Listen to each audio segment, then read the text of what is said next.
ओम ब्रह्मदक्षयश्वी देवेशि भरद्वाजे पुनर्वसु हुताशिवेशि चरक प्रभृतिभ्यो नमो नमः। पातंजल महाभाष्य चरक प्रति संस्कृते मनोवाक्काय दोषाणां हरते अहिपतये नमः। सभी गुरुजनों और ऋषि मुनियों का वंदन करते हुए अपनी आज की सतत संहिता अध्ययन की कक्षा स्टार्ट करेंगे। अपनी लास्ट कक्षा में हमने कल्प स्थान और सिद्धि स्थान के प्रथम अध्याय यानी कि कल्पना सिद्धि अध्याय का एक सामान्य परिचय देखा था। उसी क्रम में आज हम सिद्धि स्थान के दूसरे अध्याय यानी कि पंचकर्म सिद्धि अध्याय के विषय अनुक्रमणिका देखेंगे। ये देखेंगे कि उस अध्याय में सामान्य रूप से किन किन विषयों का वर्णन किया गया है। तो सिद्धि स्थान के जो दूसरा अध्याय है उसका नाम है पंचकर्मी सिद्धि। तो नाम ही जैसे इंडिकेट कर रहा है, पंचकर्मी सिद्धि यानी कि क्या, ऐसा अध्याय जिसमें हमें ऐसी चीज़ों के बारे में बताया होगा, ऐसे विषयों के बारे में बताया होगा जो कि पंचकर्म की सिद्धि के लिए ज़रूरी हैं। ठीक है, हम लोग जो हैं पंचकर्मा छोटे लेवल पे बड़े लेवल पे करते ही रहते हैं, चाहे हम वमन करें, विरेचन करें, नश्य करें या फिर बस्ती करें। तो ये जो हमारे पंचकर्म से रिलेटेड कर्म हैं, इनमें हमें सिद्धि कैसे प्राप्त होगी, हम किन किन बातों का ध्यान रखें कि हम जो पंचकर्म कर रहे हैं उसमें हमें सिद्धि मिले। सिद्धि मिले यानी कि क्या, हमारा वो जो प्रोसीजर है वो सफल बने। ठीक है, तो सबसे पहले इन्होंने पंचकर्म सिद्धि अध्याय में क्या बताया है, ये बताया है कि पंचकर्म किन किन लोगों में नहीं कराना चाहिए। यानी कि इस अध्याय में आपको सुपरफिशियली ये देखने को मिलेगा कौन से ऐसे व्यक्ति हैं जिनमें कि हमें पंचकर्म नहीं कराना चाहिए। पंचकर्म में हमारा वमन भी आ गया, विरेचन भी आ गया, बस्ती भी आ गया और नश्य भी आ गया। ठीक है, अब जैसे नाम इंडिकेट कर रहा है पंचकर्म सिद्धि, तो इसके लिए आपको ये तो पता होना चाहिए ना कि किस में कराना है और किस में नहीं कराना है, कौन पंचकर्म के योग्य हैं और कौन अयोग्य हैं। क्योंकि अगर आपने अयोग्य में करवाया तो अयोग्य में क्या होगा, कॉम्प्लिकेशन आने के चांसेस होंगे, और कॉम्प्लिकेशन आने के चांसेस होंगे तो आपको क्या होगा कि उस कर्म में फिर सिद्धि नहीं मिलेगी। इसीलिए इन्होंने इस अध्याय में क्या बताया है, पंचकर्म के लिए कौन योग्य हैं और कौन अयोग्य हैं, इसका वर्णन करा है। तो सबसे पहले इन्होंने बताया है अछर्दनीया। अछर्दनीय यानी कि क्या, ऐसे व्यक्ति जिनमें कि वमन नहीं कराना है। ठीक है, लेकिन आजकल जितने लोग प्रैक्टिस में हैं उसमें से कोई कोई लोग होते हैं जो कि ये चीज़ देखते हैं कि हाँ कि ये व्यक्ति अछर्दनीय है, इसमें वमन ना कराने का इंडिकेशन है, तो चलो वमन इसमें नहीं कराते, क्योंकि इतना असेसमेंट तो कोई करता ही नहीं है। तो इसके लिए ये बात आचार्यों को भी पता थी, तो उन्होंने क्या लिखा है, पहले उन्होंने बताया अछर्दनीया यानी कि ऐसे व्यक्तियों का वर्णन करा जिनमें कि वमन नहीं कराना चाहिए। फिर उन्होंने उसी के बाद उन्होंने ये बताया कि अछर्दनीयानाम वमन आद्या व्यापदो भवन्ति। फिर उन्होंने ये बताया कि अगर आप अछर्दनीय व्यक्ति में यानी कि जिसमें वमन का इंडिकेशन नहीं है, ऐसे रुग्ण में अगर आप वमन करा देते हैं तो उसके क्या क्या व्यापद हो सकते हैं। ठीक है, व्यापद उन्होंने क्यों बताए, इसलिए बताए जिससे कि वैद्य को एक आइडिया रहे। ठीक है, और वो ऐसे ही किसी को भी उठा करके वमन ना कराए। ठीक है, फिर उसके अपवाद भी बताए, अपवाद यानी कि उसके कुछ एक्सेप्शन बताए। उसने पहले तो आपको ये बताया कि इन इन लोगों में आपको वमन नहीं करना चाहिए, फिर उसके बाद कारण बताया कि क्यों मैं बोल रहा हूँ कि इन व्यक्तियों में आप वमन ना करो, इसलिए बोल रहा हूँ क्योंकि उनसे व्यापद होने के चांसेस हैं। फिर उन्होंने कुछ उसके अपवाद बताए यानी कि कुछ एक्सेप्शंस उन्होंने बताए।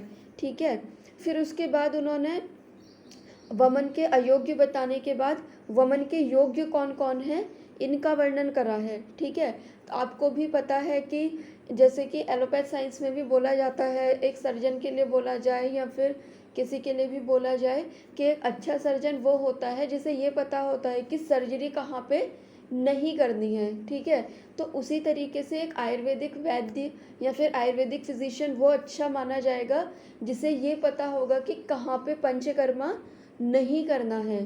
ठीक है, तो कहाँ पे नहीं करना है और कौन उसके एक्सेप्शन है। फिर उसके बाद इन्होंने क्या बताया है, वमन का वर्णन करा।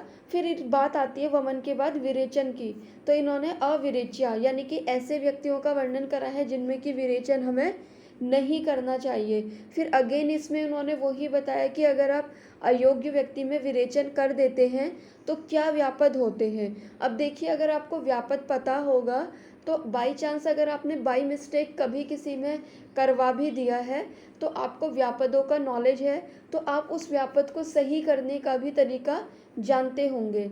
ठीक है। फिर उसके बाद ऐसे व्यक्तियों के बारे में बताया जिसमें विरेचन करना चाहिए।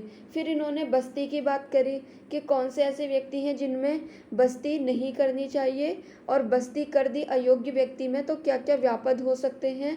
फिर बस्ती के ही योग्य बता दिए। पहले इन्होंने आस्थापन बस्ती का वर्णन करा। आस्थापन यानी कि क्या, निरूह बस्ती जो कि क्वाथ प्रदान होती है।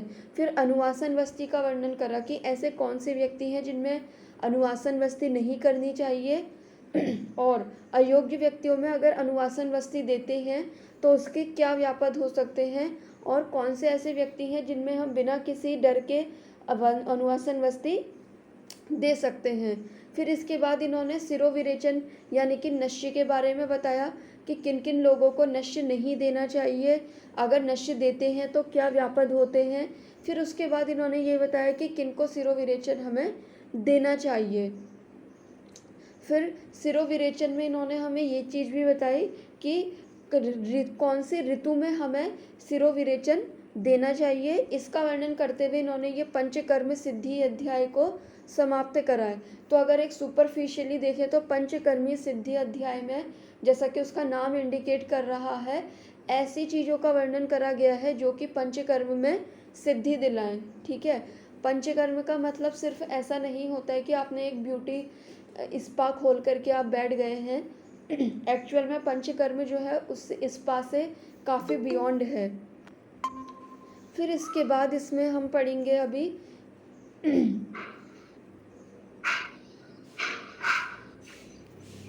फिर अब हम देखेंगे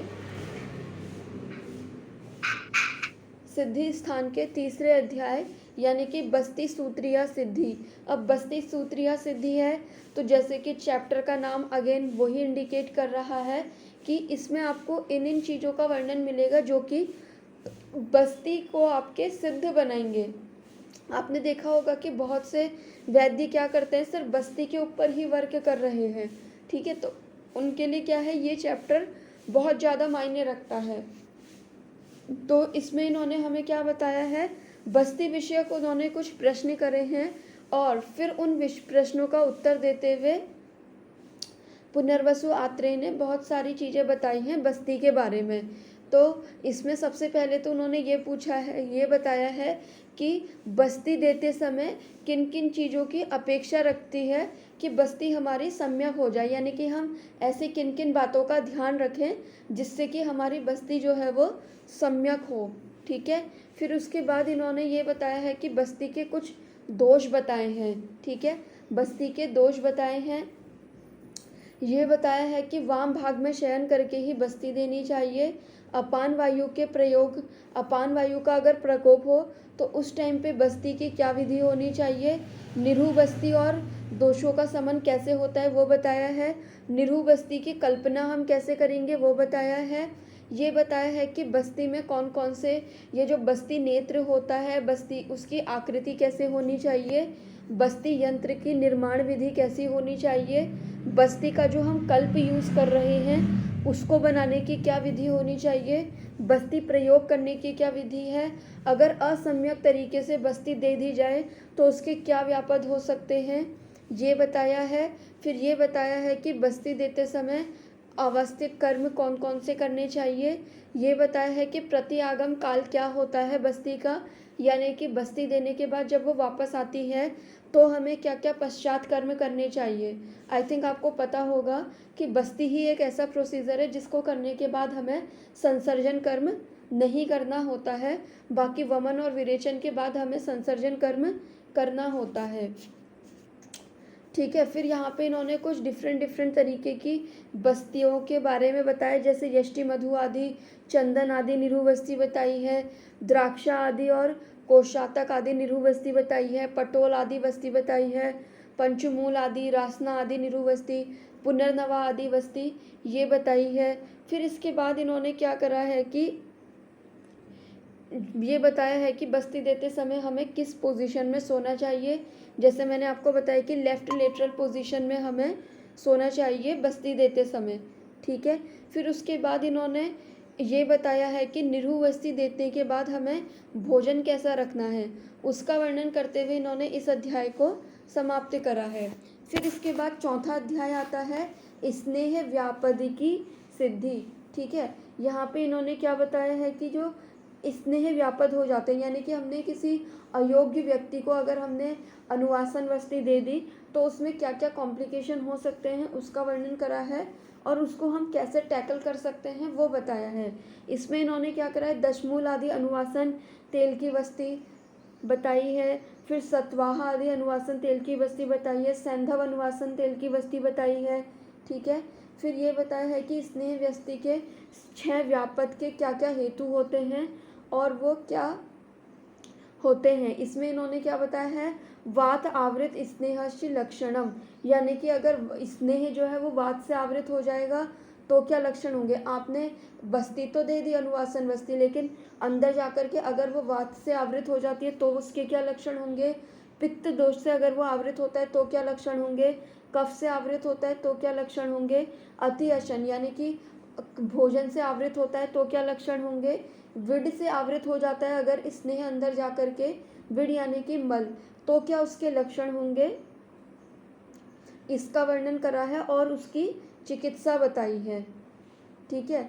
फिर ये बताया है कि रिक्त कोष्ठ पुरुष में दी गई निरहु बस्ती से होने वाले विकार। आपको पता होगा कि जो निरहु बस्ती होती है और अनुवासन बस्ती होती है, इनको देने का एक पर्टिकुलर काल होता है। जैसे कि क्या बोलते हैं कि निरहु बस्ती जो है वो खाली पेट देनी चाहिए और अनुवासन बस्ती जो है वो खाना खाने के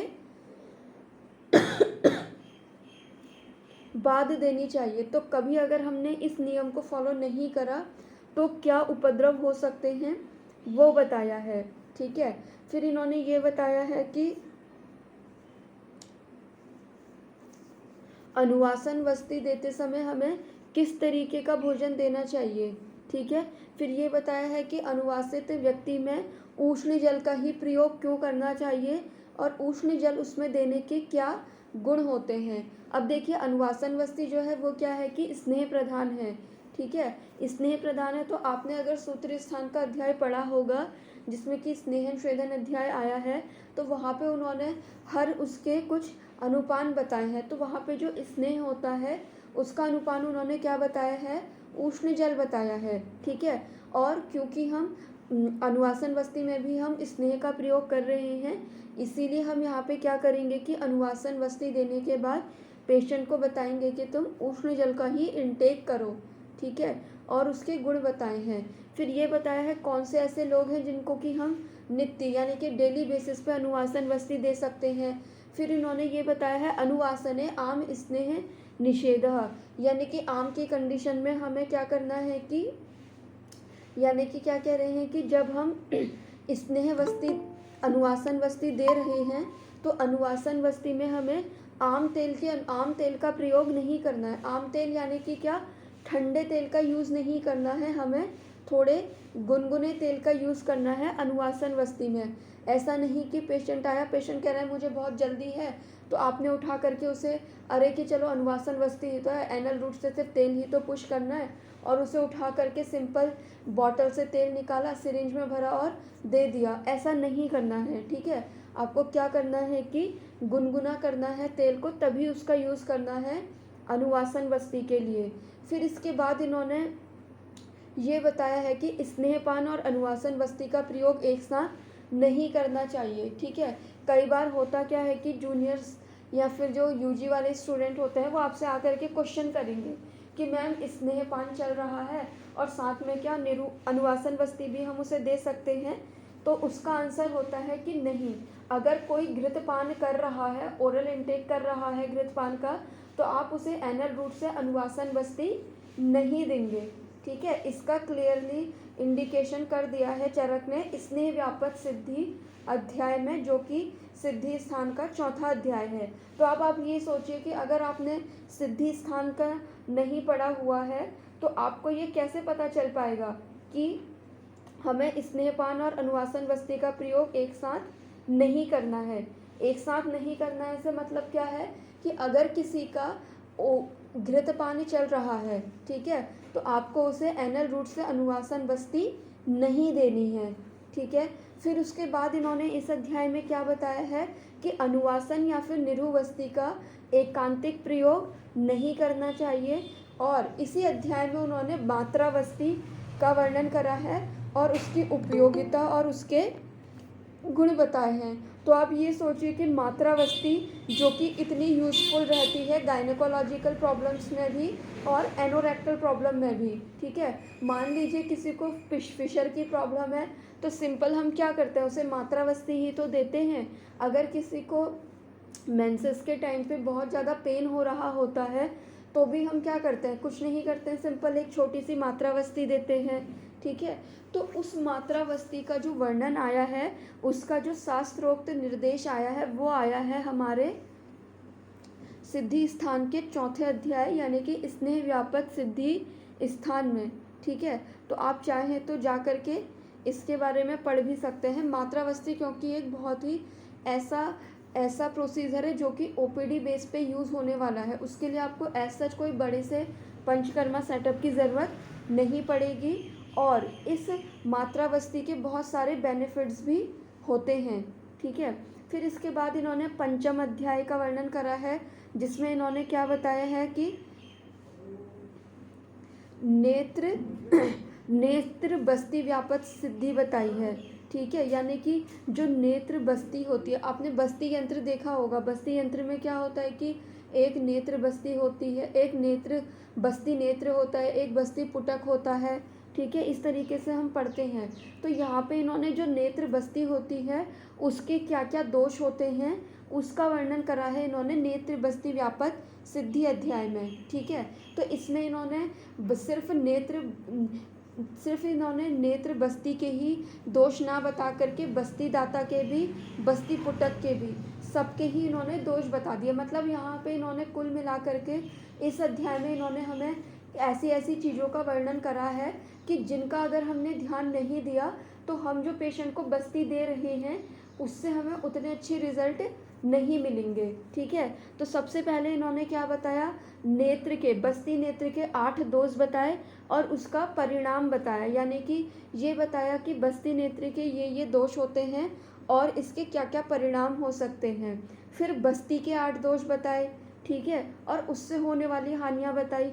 फिर उसके बाद बस्ती दाता कौन होता है, हम चिकित्सक या फिर हमारा परिचायक होता है बस्ती दाता, तो उसके क्या दोष होते हैं वो बताया। तो यहाँ पे आपको एक एग्ज़ाम पॉइंट ऑफ व्यू से जो याद करना होता है वो ये याद करना होता है कि बस्ती नेत्र के बस्ती के 8 दोष होते हैं और बस्ती दाता जो होता है उसके 10 दोष होते हैं। ठीक है, फिर आता है अन उच्छ्वास बस्ती से क्या हानि होती है, अगर हम बस्ती को शीघ्रता से प्रवेश करते हैं तो उससे क्या हानि होती है, अगर हम बस्ती नेत्र को तिर्यक डालते हैं तो उससे क्या हानि होती है। ठीक है, अगर बहुत जल्दीबाजी में अगर हमने किसी की बस्ती करने के लिए बहुत जल्दी से बस्ती नेत्र को अंदर डाल दिया एनल रूट में तो उससे क्या हानि हो सकती है। इन सब चीज़ों का वर्णन इन्होंने इस अध्याय में करा हुआ है। फिर इसके बाद छठा अध्याय आता है सिद्धि स्थान का, वो है वमन विरेचन व्यापक सिद्धि। ठीक है, तो जैसा कि नाम इंडिकेट कर रहा है वमन विरेचन, तो यहाँ पे इन्होंने वमन विरेचन से रिलेटेड चीज़ों का वर्णन करा है। सबसे पहले इन्होंने ये बताया कि साधारणेषु प्राविट शरद वसंतेषु संशोधन उपदेश, यानी कि यहाँ पे इन्होंने ऋतुओं का वर्णन करा, यानी कि क्या, प्रावृत शरद और वसंत ऋतु में आपको सामान्य रूप से संशोधन करना चाहिए, जिसमें कि प्रावृत ऋतु में बस्ती, शरद ऋतु में विरेचन और बसंत ऋतु में वमन हमें करना चाहिए स्वस्थ वृत्ति की दृष्टि से भी।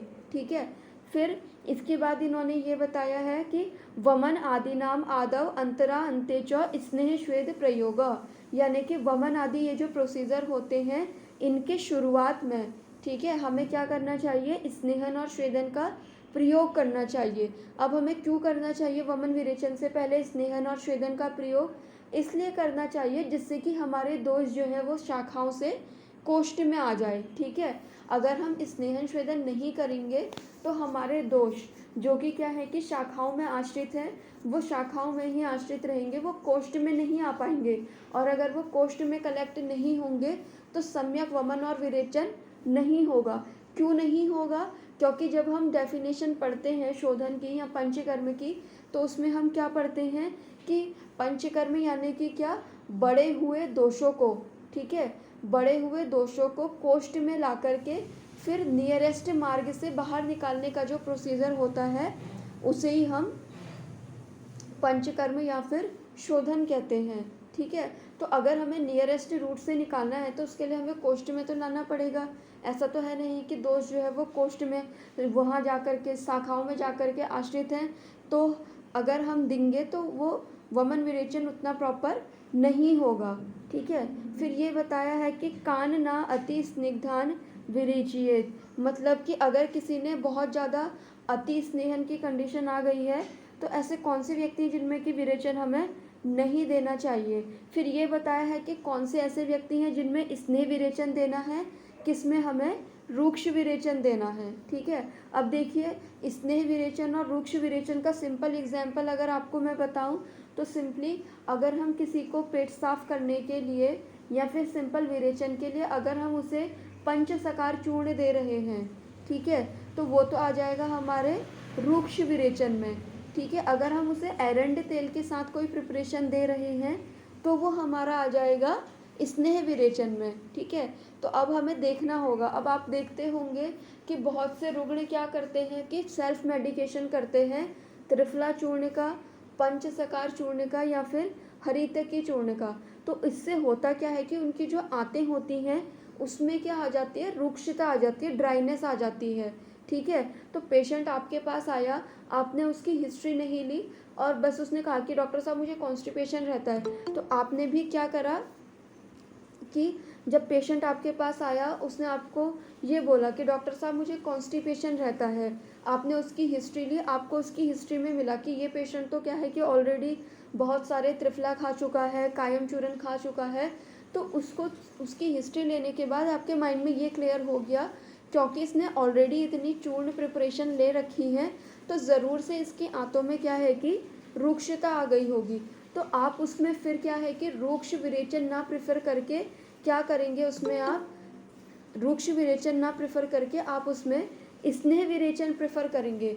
स्नेह विरेचन अगर आप उसमें प्रेफर करेंगे तो आप उसमें क्या करेंगे, एरंड तेल उसमें देना प्रेफर करेंगे, ठीक है। तो यहाँ पे इन्होंने ये बताया है। फिर इन्होंने ये बताया है कि अगर हम किसी रोगिणी को औषध पिला रहे हैं वमन विरेचन के पर्पज़ से तो उसका सम्यक योग हो गया है, ये हम कैसे एसेस करेंगे उसका वर्णन इन्होंने यहाँ पे करा हुआ है, ठीक है। फिर इन्होंने यहाँ पे ये बताया है कि अगर हम अजीर्ण में संशोधन दे देते हैं किसी रोगिणी को तो उससे क्या हानि हो सकती है। फिर उसके बाद इन्होंने ये बताया है कि वमन के पूर्व कफवर्धक आहार देना चाहिए, ठीक है। सम्यक वमन के क्या लक्षण होंगे, अधिक विरेचन हो जाए किसी को तो क्या हम करेंगे। फिर पेया आदि का क्या क्रम होना चाहिए वो बताया है, तर्पण आदि का क्या क्रम होना चाहिए वो बताया है, ठीक है। फिर मृदु और तीक्ष्ण औषध का प्रयोग हमें कैसे करना है वो बताया है। औषध के पुनः पुनः प्रयोग का निषेध बताया है। पुनः पुनः प्रयोग का निषेध बताया है यानी कि क्या, मान लीजिए आपने किसी पेशेंट का वमन या विरेचन प्लान करा, आपने उसे वमन दिया, ठीक है, लेकिन उसको वमन के वेग ही नहीं आ रहे हैं तो आप सोच रहे चलो इसे मैं फिर से मेडिसिन दे देता हूँ, तो इस चीज़ का उन्होंने वहाँ पे निषेध करा है कि बार बार आपको औषध पेशेंट को नहीं देनी है, ठीक है। फिर उन्होंने ये बताया है कि बिना स्नेहन स्वेदन के अगर आप किसी पेशेंट को वमन और विरेचन की औषधि पिला देते हैं तो उसके क्या क्या नुकसान हो सकते हैं वो बताया है। फिर इसके बाद इन्होंने ये बताया है कि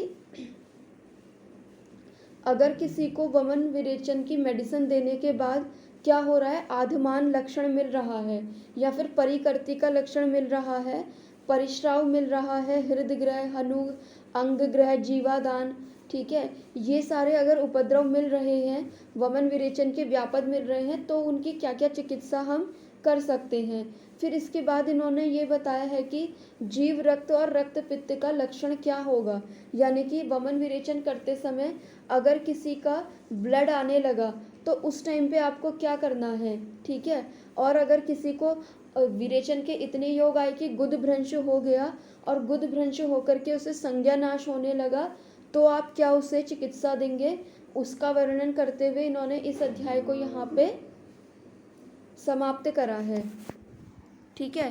तो आप समझ सकते हैं कि वमन विरेचन जो एक बहुत छोटा सा दिखता है, उसका अगर कॉम्प्लिकेशन होने आए तो गुद भ्रंश सिंपली क्या, रेक्टल प्रोलैप्स तक हो सकता है अगर किसी को विरेचन के अति योग हो जाए तो, ठीक है। तो इस तरीके से इन्होंने क्या करा है कि छठे अध्याय यानी कि वमन विरेचन व्यापक सिद्धि अध्याय को भी इन्होंने यहाँ पे समाप्त करा है। अब क्योंकि अभी गांडेल सर की क्लास होती है तो इसके आगे का यानी कि 7वें अध्याय से जो है हम शाम की क्लास में देखेंगे अगर टाइम रहा, नहीं तो हम कल देख करके सिद्धि स्थान का ये जो सामान्य परिचय हमारा चल रहा है इसे ख़त्म कर देंगे।